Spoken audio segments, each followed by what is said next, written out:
ეთერშია მოამბე 16 საათზე. ახალ ამბებს ლიზა ციკლაური გაგაცნობთ. ლაშა თორდია მესამე სექტორს ხდება. საუბარია ოთარ ფარცხალაძესთან დაპირისპირების საქმეზე.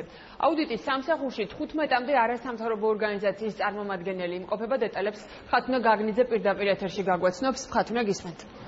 მთავარი აუდიტორი უკვე 1 საათია ხდება 15-მდე არასამთავრობო ორგანიზაციის წარმომადგენელს. დღევანდელი შეხვედრის მთავარი მიზანი არის ის, რომ ლაშა თორდია დღეს მიაწოდებს მათ ინფორმაციას 13 მაისს მომხდარი ინციდენტის შესახებ, რომლის დროსაც, როგორც თავად ამბობს, თავს დაესხნენ კაფე-ბარ ელ-ცენტროში და ამ თავდასხმაში მონაწილეობდა ყოფილი მთავარი პროკურორი ოთარ ფარცხალაძე. შეხვედრის დაწყებამდე თორდიას კომენტარი არ გაუკეთებია.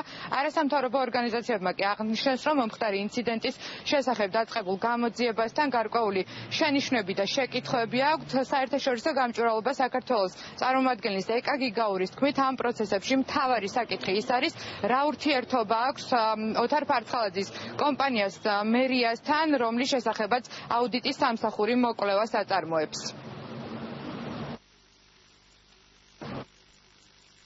დღეს ბატონ ლაშასთან ვისაუბრებთ უშუალოდ იმ დეტალებზე, რაც მოხდა ინციდენტის დროს, ვისაუბრებთ გამოძიების მიმდინარეობაზე, მიმდინარეობს თუ რა ხარვეზიანად გამოძიება, ჩვენ გვაქვს გარკვეული კითხვები გამოძიებასთან დაკავშირებით და ამ ყველაფერზე მოხდება დღეს შეჯერება, რაც ახის ინფორმაციას ფლობს დღეს ბატონ ლაშა და არასამთავრობო სექტორი გავამოხვრევთ ყურადღებას იმ ფაქტებთან დაკავშირებით, რაც არის შემდგომი ნაბიჯები გადასატკმელი. არის ძალიან მნიშვნელოვანი გავიგოთ დეტალები იმ საქმესთან დაკავშირებით, რომელზეც იგი საუბრობდა.